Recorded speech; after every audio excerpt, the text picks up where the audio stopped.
Introduction. The Protestant Ethic and the Spirit of Capitalism undoubtedly ranks as one of the most renowned and controversial works of modern social science. First published as a two-part article in 1904-5 in the Archiv für Sozialwissenschaft und Sozialpolitik, of which Weber was one of the editors, it immediately provoked a critical debate in which Weber participated actively, and which, some 70 years later, has still not gone off the boil. This English translation is in fact taken from the revised version of the work that first appeared in Weber's Gesammelt Aufsätze zur Religionssoziologie, published in 1920-1 just after Weber's death, and thus contains comments on the critical literature to which its initial appearance had given rise. Weber wrote The Protestant Ethic at a pivotal period of his intellectual career, shortly after his recovery from a depressive illness that had incapacitated him from serious academic work for a period of some 4 years. Prior to his sickness, most of Weber's works, although definitely presaging the themes developed in the later phase of his life, were technical researches in economic history, economics, and jurisprudence. Prior to his sickness, most of Weber's works, although definitely presaging the themes developed in the later phase of his life, were technical researches in economic history, economics, and jurisprudence. They include studies of medieval trading law, the development of Roman land tenure, and the contemporary socioeconomic conditions of rural workers in the eastern part of Germany. These writings took their inspiration in some substantial part from the so-called historical school of economics, which, in conscious divergence from British political economy, stressed the need to examine economic life within the context of the historical development of culture as a whole. Weber always remained indebted to this standpoint. But the series of works he began on his return to health, and which preoccupied him for the remainder of his career, concern a range of problems much broader in compass than those covered in the earlier period. The Protestant Ethic was a first fruit of these new endeavors.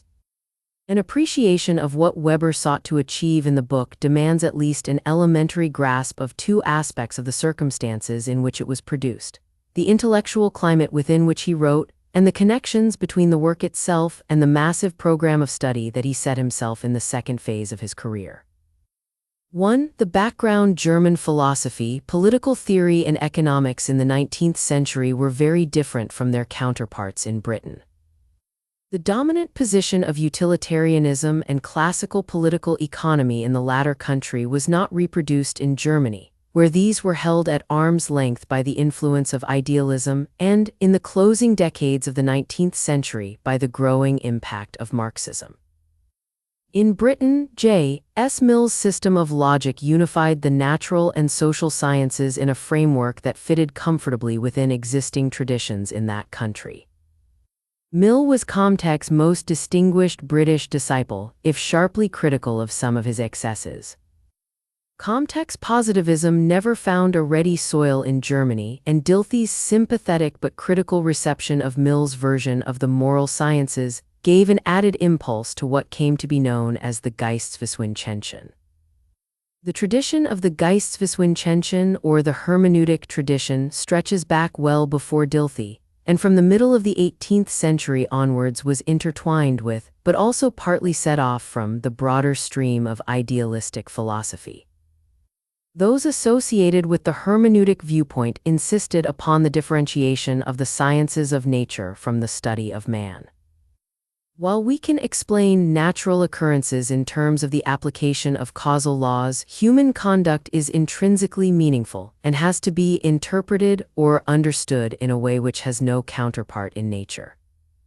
Such an emphasis linked closely with a stress upon the centrality of history in the study of human conduct, in economic action as in other areas, because the cultural values that lend meanings to human life, it was held, are created by specific processes of social development. Just as he accepted the thesis that history is of focal importance to the social sciences, Weber adopted the idea that the understanding of meaning is essential to the explication of human action. But he was critical of the notions of intuition, empathy, etc. that were regarded by many others as necessarily tied to the interpretative understanding of conduct. Most important, he rejected the view that recognition of the meaningful character of human conduct entails that causal explanation cannot be undertaken in the social sciences. On the level of abstract method, Weber was not able to work out a satisfactory reconciliation of the diverse threads that he tried to knit together. But his effort at synthesis produced a distinctive style of historical study, combining a sensitivity to diverse cultural meanings with an insistence upon the fundamental causal role of material factors in influencing the course of history. It was from such an intellectual background that Weber approached Marxism, both as a set of doctrines and a political force promoting practical ends. Weber was closely associated with the Verein für Sozialpolitik, a group of liberal scholars interested in the promotion of progressive social reform. He was a member of the so-called younger generation associated with the Verein, the first group to acquire a sophisticated knowledge of Marxist theory and to attempt to creatively employ elements drawn from Marxism, without ever accepting it as an overall system of thought and recoiling from its revolutionary politics. While acknowledging the contributions of Marx, Weber held a more reserved attitude towards Marxism than did his illustrious contemporary, Sombart. Each shared, however, a concern with the origins and likely course of evolution of industrial capitalism, in Germany specifically and in the West as a whole. Specifically, they saw the economic conditions that Marx believed determined the development and future transformation of capitalism as embedded within a unique cultural totality. Both devoted much of their work to identifying the emergence of this ethos or spirit of modern Western capitalism. 2. The THEMESOFTHE Protestant ethic in seeking to specify the distinctive characteristics of modern capitalism in the Protestant ethic, Weber first of all separates off capitalistic enterprise from the pursuit of gain as such. The desire for wealth has existed in most times and places and has in itself nothing to do with capitalistic action, which involves a regular orientation to the achievement of profit through economic exchange. Capitalism, thus defined in the shape of mercantile operations, for instance, has existed in various forms of society, in Babylon and ancient Egypt, China, India, and medieval Europe. But only in the West and in relatively recent times has capitalistic activity become associated with the rational organization of formerly free labor. For by rational organization of labor here Weber means its routinized, calculated administration within continuously functioning enterprises. A rationalized capitalistic enterprise implies two things: a disciplined labor force and the regularized investment of capital. Each contrasts profoundly with traditional types of economic activity. The significance of the former is readily illustrated by the experience of those who have set up modern productive organizations in communities where they have not previously been known. Let us suppose such employers, in order to raise productivity, introduce piece rates, whereby workers can improve their wages, in the expectation that this will provide the members of their labor force with an incentive to work harder. The result may be that the latter actually work less than before, because they are interested not in maximizing their daily wage but only in earning enough to satisfy their traditionally established needs. A parallel phenomenon exists among the wealthy in traditional forms of society, where those who profit from capitalist enterprise do so only in order to acquire money for the uses to which it can be put, in buying material comfort, pleasure, or power. The regular reproduction of capital involving its continual investment and reinvestment for the end of economic efficiency is foreign to traditional types of enterprise.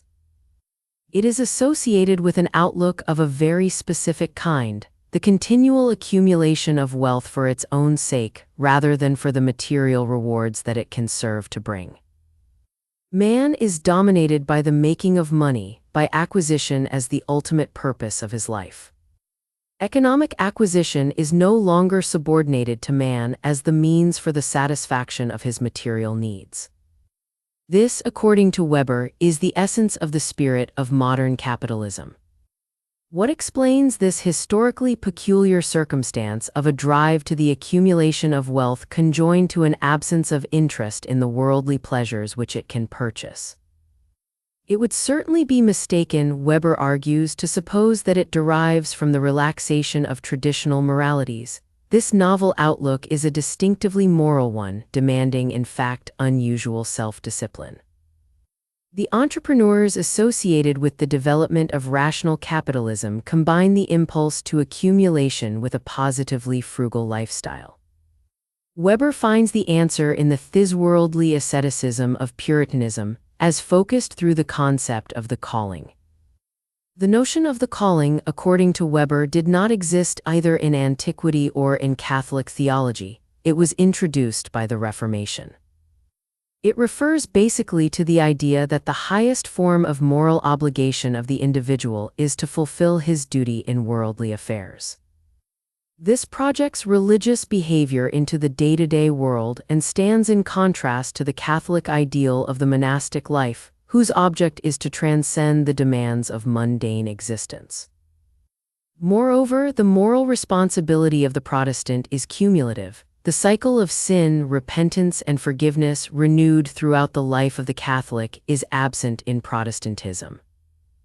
Although the idea of the calling was already present in Luther's doctrines, Weber argues, it became more rigorously developed in the various Puritan sects: Calvinism, Methodism, Pietism, and Baptism. Much of Weber's discussion is in fact concentrated upon the first of these, although he is interested not just in Calvin's doctrines as such but in their later evolution within the Calvinist movement. Of the elements in Calvinism that Weber singles out for special attention, perhaps the most important for his thesis is the doctrine of predestination, that only some human beings are chosen to be saved from damnation, the choice being predetermined by God. Calvin himself may have been sure of his own salvation as the instrument of divine prophecy, but none of his followers could be. In its extreme inhumanity, Weber comments, this doctrine must above all have had one consequence for the life of a generation which surrendered to its magnificent consistency.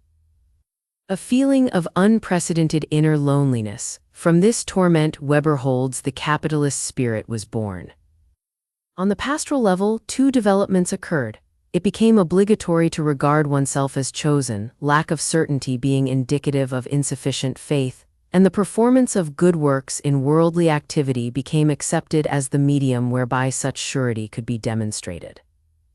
Hence, success in a calling eventually came to be regarded as a sign, never a means of being one of the elect. The accumulation of wealth was morally sanctioned in so far as it was combined with a sober, industrious career. Wealth was condemned only if employed to support a life of idle luxury or self-indulgence. Calvinism, according to Weber's argument, supplies the moral energy and drive of the capitalist entrepreneur. Weber speaks of its doctrines as having an iron consistency in the bleak discipline which it demands of its adherents.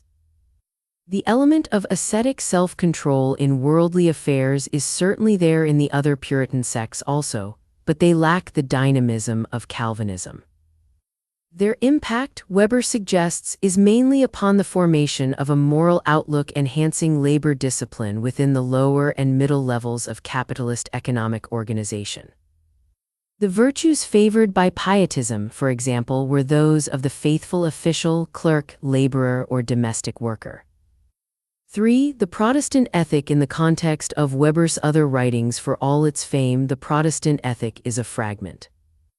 It is much shorter and less detailed than Weber's studies of the other world religions, ancient Judaism, Hinduism, and Buddhism, and Confucianism. Together, these form an integrated series of works. Neither the Protestant ethic nor any of the other studies was conceived of by Weber as a descriptive account of types of religion. They were intended as analyses of divergent modes of the rationalization of culture, and as attempts to trace out the significance of such divergencies for socioeconomic development. In his study of India, Weber placed particular emphasis upon the period when Hinduism became first established. The beliefs and practices grouped together as Hinduism vary considerably. Weber singles out as especially important for his purposes the doctrines of reincarnation and compensation, each tied in closely to the caste system. The conduct of an individual in any one incarnation in terms of the enactment of his caste obligations determines his fate in his next life. The faithful can contemplate the possibility of moving up a hierarchy towards divinity in the course of successive incarnations. There is an important emphasis upon asceticism in Hinduism, but it is, in Weber's term, otherworldly. That is to say, it is directed towards escaping the encumbrances of the material world rather than, as in Puritanism, towards the rational mastery of that world itself. During the same period at which Hinduism became systematized, trade and manufacture reached a peak in India. But the influence of Hinduism and of the emergent caste system which interlaced with it effectively inhibited any economic development comparable to modern European capitalism. A ritual law, Weber remarks, in which every change of occupation, every change in work technique may result in ritual degradation is certainly not capable of giving birth to economic and technical revolutions from within itself. The phrase "from within itself" is a vital one. Weber's concerns were with the first origins of modern capitalism in Europe, not with its subsequent adoption elsewhere. As in India, in China at certain periods trade and manufacture reached a fairly high level of evolution, trade and craft guilds flourished, there was a monetary system, there existed a developed framework of law. All of these elements Weber regards as preconditions for the development of rational capitalism in Europe. While the character of Confucianism, as Weber portrays it, is very different from Hinduism, it no more provided for the incorporation of the acquisitive drive in a this-worldly ethic of conduct than did Hinduism. Confucianism is, in an important sense, a this-worldly religion, but not one which embodies ascetic values. The Calvinist ethic introduced an activism into the believer's approach to worldly affairs, a drive to mastery and a quest for virtue in the eyes of God that are altogether lacking in Confucianism. Confucian values do not promote such a rational instrumentalism, nor do they sanctify the transcendence of mundane affairs in the manner of Hinduism. Instead, they set as an ideal the harmonious adjustment of the individual to the established order of things. The religiously cultivated man is one who makes his behavior coherent with the intrinsic harmony of the cosmos.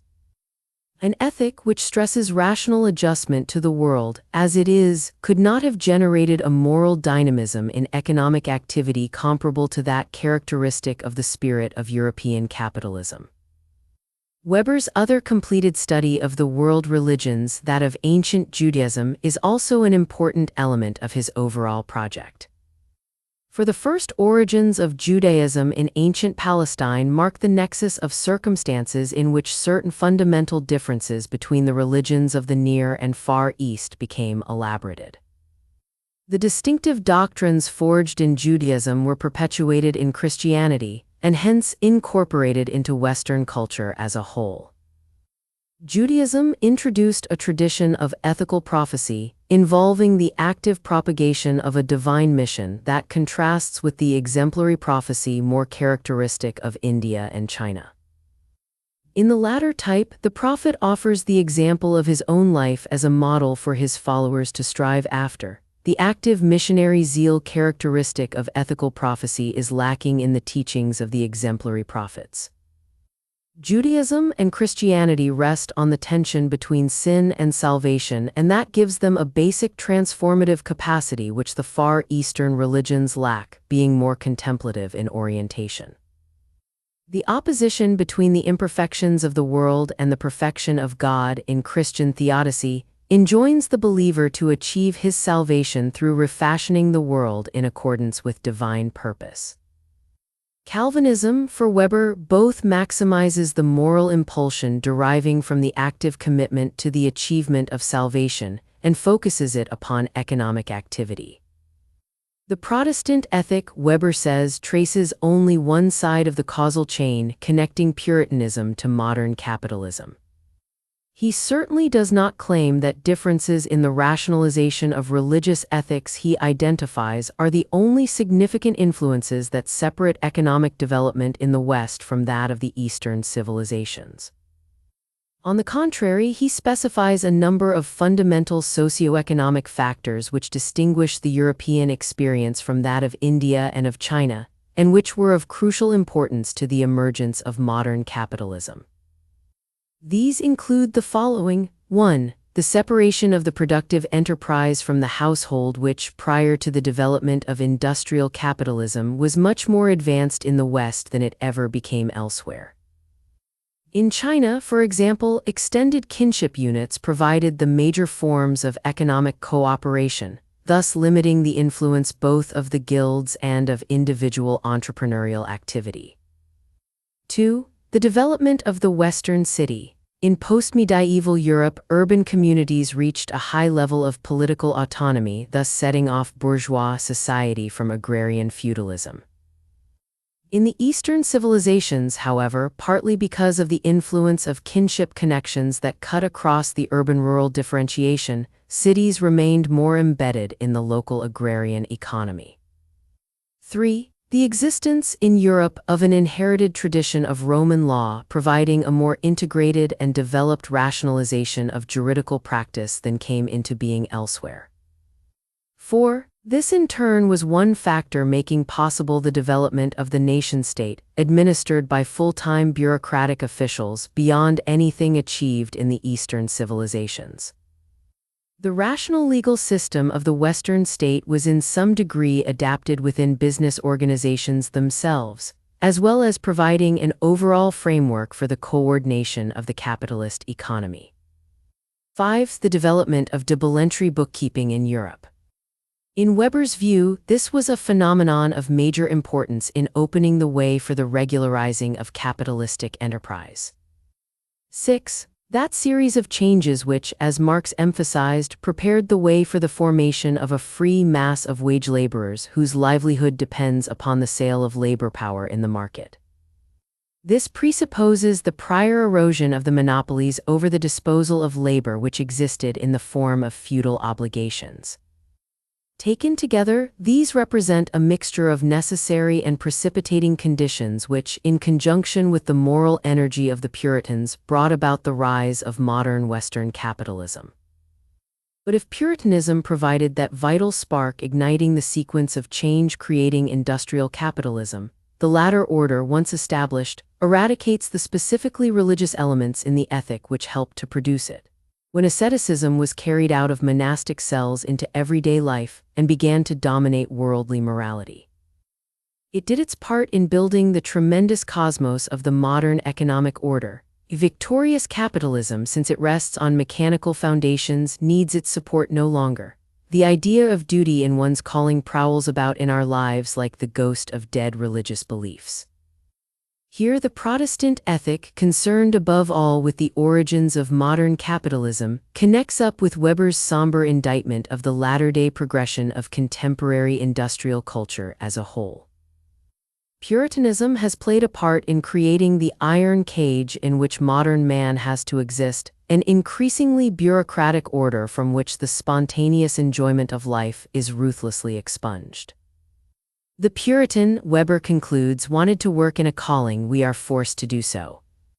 4. The controversy. The Protestant ethic was written with polemical intent, evident in various references Weber makes to idealism and materialism. The study, he says, is a contribution to the understanding of the manner in which ideas become effective forces in history and is directed against economic determinism. The Reformation and the development of the Puritan sects subsequently cannot be explained as a historically necessary result of prior economic changes. It seems clear that Weber has Marxism in mind here, or at least the cruder forms of Marxist historical analysis which were prominent at the time. But he is emphatic that he does not want to substitute for such a deterministic materialism an equally monistic idealist account of history. Rather, the work expresses his conviction that there are no laws of history, the emergence of modern capitalism in the West was an outcome of an historically specific conjunction of events. The latent passion of Weber's account may be glimpsed in the comments on Puritanism and its residue with which the Protestant ethic concludes. The iron cage is imagery enough to carry Weber's distaste for the celebration of the mundane and the routine he thought central to modern culture. He adds, however, a quotation from Goethe: "Specialists without spirit, sensualists without heart, this nullity imagines that it has attained a level of civilization never before achieved." Such sweeping evaluation contrasts oddly with the cautious way in which Weber surrounds the main theses of the book with a battery of qualifications. Perhaps it is this contrast, unexplicated in the book itself, although clarified when the work is regarded as one element in Weber's project as a whole, that helped to stimulate the controversy to which its publication gave rise. But what explains the intensity of the debate which it has aroused, and why has the controversy been actively carried on for so long? The most important reason for the emotional intensity provoked by the book is no doubt the fact that the two major terms in Weber's equation, religion and capitalism, were each potentially explosive when applied to the interpretation of the origins of the modern Western economy. Weber argued for the transformative force of certain religious ideas, thus earning the opposition of most contemporary Marxists. His characterization of Catholicism as lacking in mundane discipline and as a retarding rather than a stimulating influence upon modern economic development ensured the hostility of many Catholic historians, and his analysis of Protestantism, emphasizing the role of the Puritan sects, was hardly likely to meet a universal welcome from Protestant thinkers. Finally, the use of the term capitalism was controversial in itself. Many were, and some still are, inclined to argue that the notion has no useful application in economic history. The very diversity of responses thus stimulated by the Protestant ethic helps to explain the protracted character of the debate. But there are other significant underlying factors.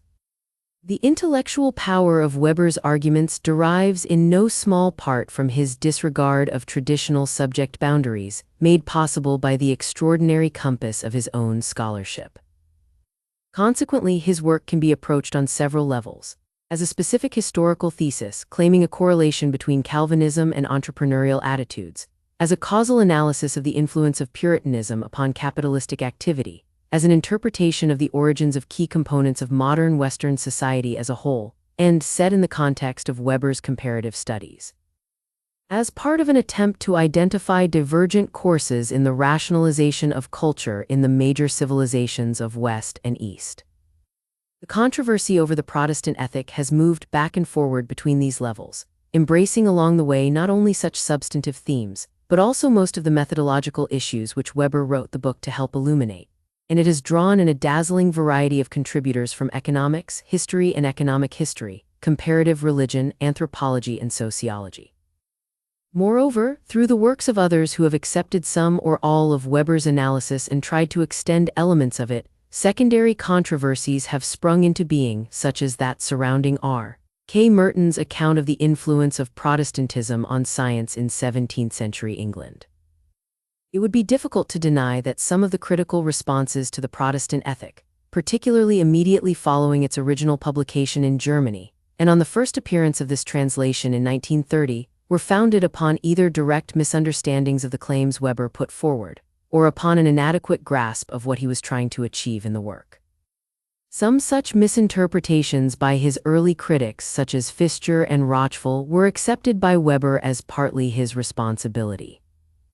These critics, of course, did not have the possibility of placing the Protestant ethic in the context of Weber's broad range of comparative analyses.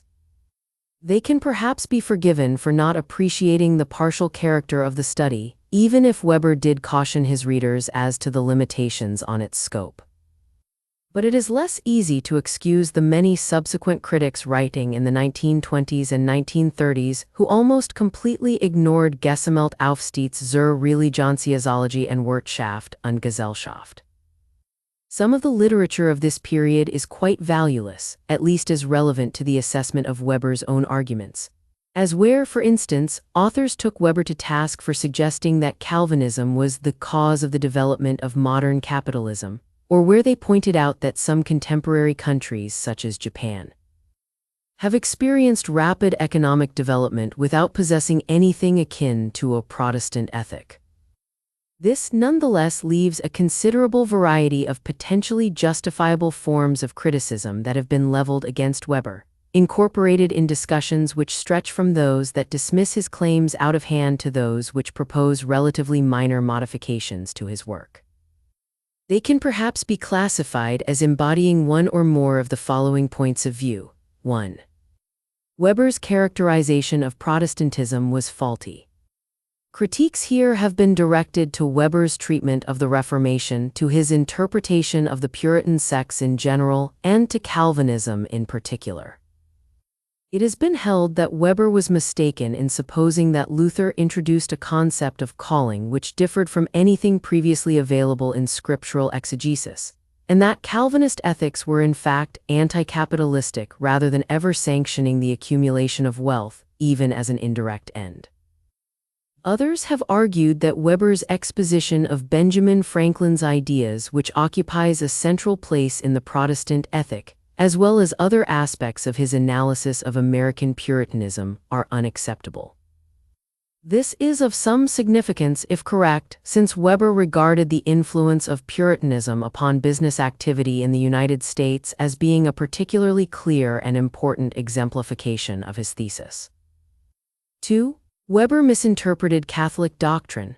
Critics have pointed out that Weber apparently did not study Catholicism in any detail, although his argument is based on the notion that there were basic differences between it and Protestantism in respect of economically relevant values. It has been held that post-medieval Catholicism involves elements positively favorable to the capitalist spirit, and that the Reformation is in fact to be seen as a reaction against the latter rather than as clearing the ground for its subsequent emergence. 3. Weber's statement of the connections between Puritanism and modern capitalism is based upon unsatisfactory empirical materials. This was one of the themes of Fischer and Rochefort and has been echoed many times since in various forms.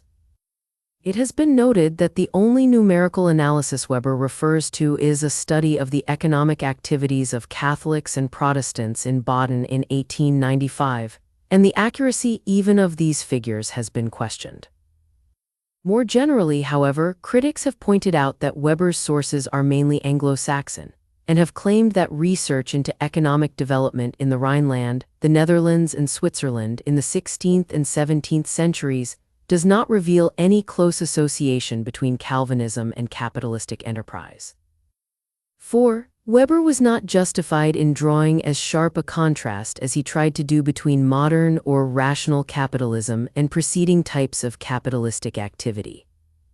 It has been argued, on the one hand, that Weber slanted his concept of modern capitalism in such a way as to make it conform to the elements of Puritanism he fastens upon, and on the other, that much of what Weber calls the spirit of modern capitalism was indeed present in prior periods. Tawney accepts the differentiation between Lutheranism and the later Protestant sects, but argues that it was the prior development of the capitalist spirit that molded the evolution of Puritanism rather than vice versa. 5. Weber mistakes the nature of the causal relation between Puritanism and modern capitalism. It is, of course, the conclusion of many of the authors taking one or other of the points of view mentioned above that there was no such causal relation. At this point, however, the debate broadens out into one concerned with abstract problems of historical method, and indeed with the very possibility of causal analysis in history at all. Marxist critics have tended to reject Weber's case for a pluralistic view of historical causation, and some have attempted to reinterpret the thesis of the Protestant ethic, treating the Puritan doctrine's Weber analyses as epiphenomena of previously established economic changes. Other authors, not necessarily Marxist, have rejected the methodological framework within which Weber worked, and have tried to show that this has consequences for his account of the origins of the capitalist spirit. How much of Weber's account survives the tremendous critical battering it has received? There are still some who would answer virtually all of it. Either most of the criticisms are mistaken or they derive from misunderstandings of Weber's position. I do not believe, however, that such a view can be substantiated. It is obvious that at least certain of Weber's critics must be wrong because the literature is partly self-contradictory. The claims made by some authors in criticism of Weber contradict those made by others. Nonetheless, some of the critiques carry considerable force, and taken together they represent a formidable indictment of Weber's views. The elements of Weber's analysis that are most definitely called into question, I would say, are the distinctiveness of the notion of the calling in Lutheranism, the supposed lack of affinity between Catholicism and regularized entrepreneurial activity, and the very center point of the thesis. The degree to which Calvinist ethics actually served to dignify the accumulation of wealth in the manner suggested by Weber. If Weber were wrong on these matters, tracing out the consequences for the broad spectrum of his writings would still remain a complicated matter. To be at all satisfactory, it would involve considering the status of the companion studies of the world religions, the general problem of the rationalization of culture, and the methodological framework within which Weber worked. No author has yet attempted such a task, and perhaps it would need someone with a scholarly range approaching that of Weber himself to undertake it with any hope of success.